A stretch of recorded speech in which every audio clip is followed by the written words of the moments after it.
Hi class. Today we're going to look at Chapter 2, which is Human Value Development and the System of Public Law. This chapter gives us a good basis for understanding some of the theories behind how humans develop their system of values. Remember as you are reading this chapter that theories are ideas that have been researched and tested, but they are not proven necessarily to be true. In our case, when it comes to theories about how humans end up with the value systems that they have, scholars do not agree. So there are different ideas, and it is up to us to read about those ideas and then come to our own conclusions of what we think makes the most sense. So our big ideas for this chapter are value development, some theories, worldviews, and then the system of public law.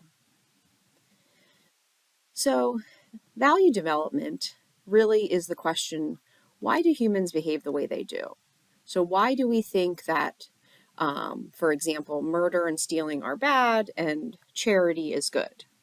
Are we behaving this way to satisfy our needs or to follow our values? And different theorists have different ideas about which we are doing. So the first theorist we're going to look at is Maslow. And you may have already heard about Maslow. He is a humanist, a psychologist who came up with this pyramid here that's called Maslow's hierarchy of needs. And his idea was that for people who are experiencing life, they have to, in order to, let's say, be in this third level here, love and belonging, have friendships, have secure family attachments, have sexual relationships. In order to get there, they have to have fulfilled the levels below that. So the first level is physiological, and these are things that you need to survive. Breathing, food, water, sex, sleep, homeostasis, which is a balance in your kind of physical body, excretion, which is going to the bathroom. And so what Maslow argues is that if someone is at that bottom level and they are worried that they don't have enough food or they aren't getting enough sleep, then they aren't able to progress to any other levels because the only thing they're worried about is survival. When I was teaching high school, for example, I had students who would come in every day and fall asleep in class. They weren't able to interact with the material because they were tired. The same is true for students who aren't getting enough food to eat. If you don't get enough food to eat, we can just logically assume you're not going to be able to focus on your math homework. So what Maslow argued was that in order to progress to higher levels of attainment as a human, you need to have these needs fulfilled. So if you fulfill those basic needs, then the next needs are about security and safety. The needs after that are love and belonging, then self-esteem, confidence, and then the final one is self-actualization. And we hope in a modern society that we all get to that point of self-actualization where we're able to think creatively, to be spontaneous, to solve problems, and not have to worry about where our next meal is coming from or if we are safe. Maslow argued that when we're looking at people's actions, we can determine where they are based on what they seek out. So someone who seeks out friendship, family, and sexual intimacy is at that love and belonging stage. Values, on the other hand, are something a little different. Unlike our needs, our values typically represent more abstract thinking. So for example, needs are often concrete: air, food, shelter, clothing, security. Values tend to be more abstract. They tend to be things that you can't necessarily see or feel or touch. So things like honesty, loyalty, independence, self-esteem, accomplishment, sense of belonging. Sometimes our values overtake our needs. And an example might be, we can all imagine a hungry parent who is in need of food, giving the last piece of bread to their child instead of saving it for themselves. So even though we have a need for food, for shelter, for safety, we can imagine that our values, the value of family, the value of parenthood, the value of taking care of others might overcome those needs. And so even though we may need something, we may give it up because our value system tells us that that is what to do. How do we form our values? As I said earlier, there are different theories that try to explain how people have their values created in their lifetime. Because we're not born with the idea of what is right or wrong. We are not born with the idea that we should sacrifice for our children or that we should hold the door open for the elderly person. So how do we create those values? And there are a variety of theories. So the first theory we're going to look at is Kohlberg's theory of moral reasoning. So Lawrence Kohlberg was an American psychologist, and he believed that humans progress through a series of stages of moral reasoning. And he argued most would never get to the last stage. Interestingly, in his studies, he focused mostly on young men, and he proposed that women did not typically progress past stage 4, which I'll show you in a minute what the stages are. First, though, we're going to look at one of his famous moral scenarios on the next slide, and then we use our answers to help understand what stage we are in. So here is the scenario. A woman is dying from a rare cancer. There is one drug that the doctors believe might save her. It was recently discovered by a pharmacist in her town. The drug is expensive to make, but the pharmacist is charging 10 times what the drug costs him to make. The sick woman's husband, Heinz, went to everyone he knew to borrow the money, but he could only get together half of it. He told the pharmacist that his wife was dying and asked him to sell it cheaper or let him pay the rest later. The pharmacist said, "No, I discovered the drug and I'm going to make money for it." Heinz is desperate to save his wife. He breaks into the pharmacy and steals the drug for his wife. Should Heinz have done this? So Kohlberg asked this question of hundreds of people, mostly young people, mostly young men. And then what he did was he created stages that he thought represented the levels of moral reasoning. So his first stage is obedience and punishment. And he said they have no idea of the difference between right or wrong. They just avoid punishment. Second is self-interest.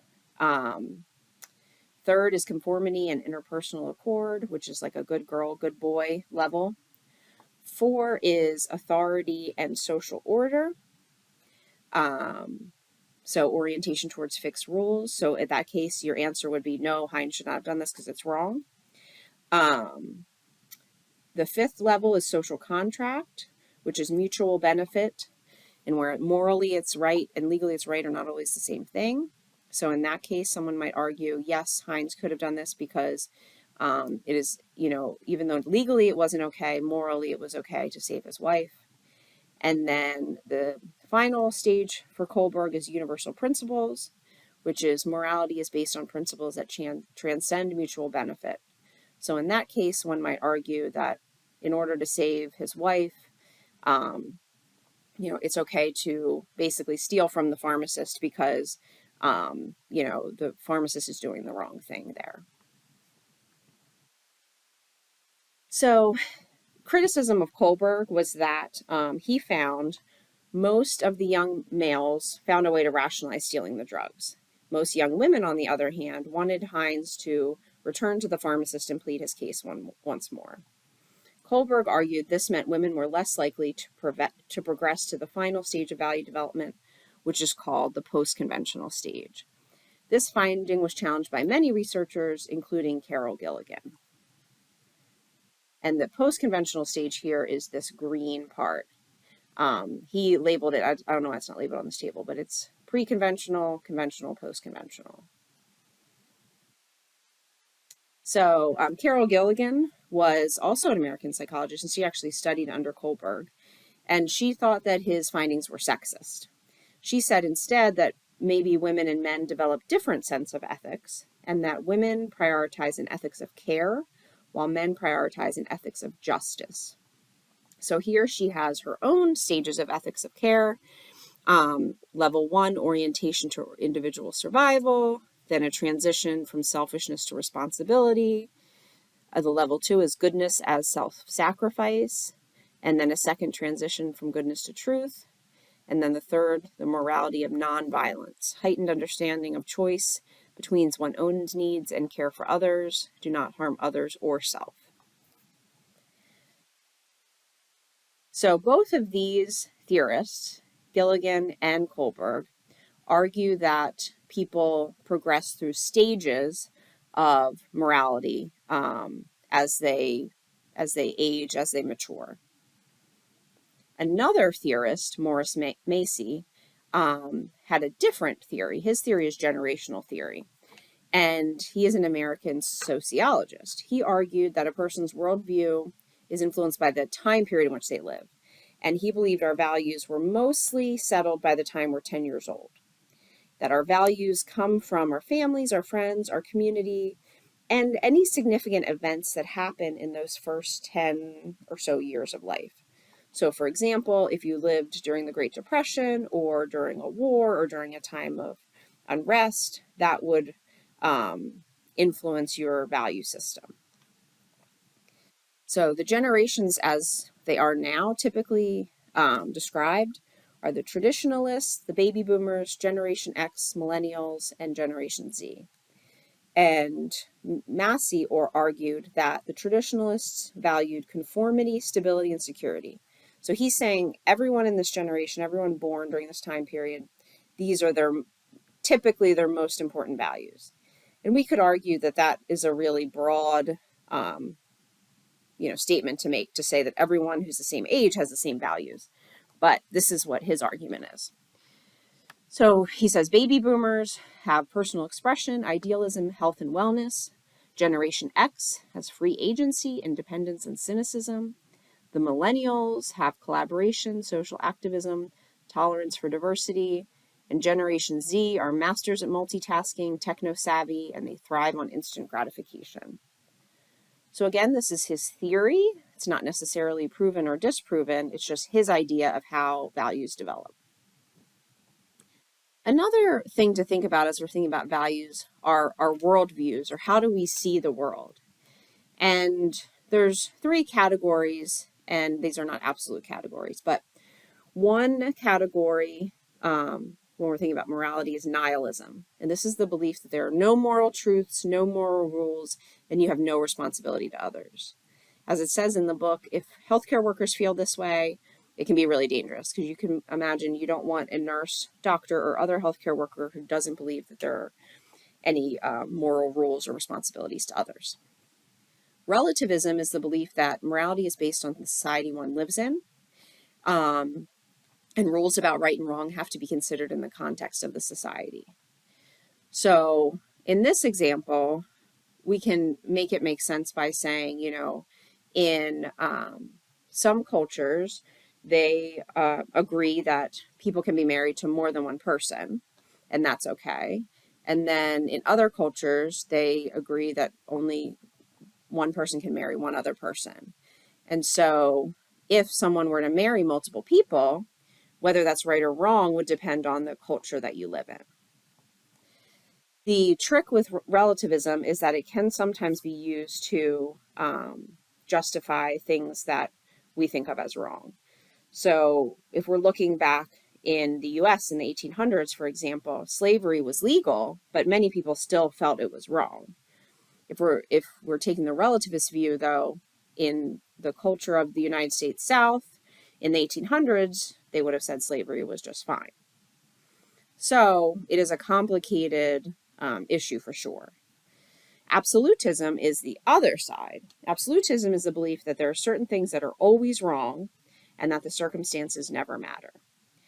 Again, this can get us into tricky situations. I think many of us can agree that murder, lying, and stealing are wrong. But if we are in a situation where, let's say we had to lie to save someone's life, would that be an okay time to lie? Absolutism would say no, but many of us would say yes. Another theory is standpoint theory. And this is the idea that when thinking about a moral problem or moral situation, we should consider the person with the least power in the situation and how they feel, or we should imagine ourselves in that person's shoes. That's why we have the shoes there in the picture. So, for example, you may believe that stealing is always wrong, but would you steal food to feed your starving child? Most of us would probably say yes. So, even though we can understand that morally stealing is wrong, if we put ourselves in the shoes of someone who has to steal food to feed their child, we can understand why they would do that. Then our last slide has to deal with the system of public law. And this is just kind of an explanation of how very general the law system works in the US. So public law is also known as criminal law, deals with relationships between private parties and the government. So anytime there's a criminal act, it is the government that is charging the person. So in this case, a nurse is charged with manslaughter for unintentionally causing a patient's death. That would be part of public law, also known as criminal law. Private law, which is also known as civil law, deals with disagreements between citizens. So for example, a hospital is sued for negligence after a patient dies. They are both private parties, the hospital and the patient's family, and so the conflict is between the two of them, so that is considered private law or civil law. Hopefully this helps you as you read chapter 2. Please let me know if you have any questions.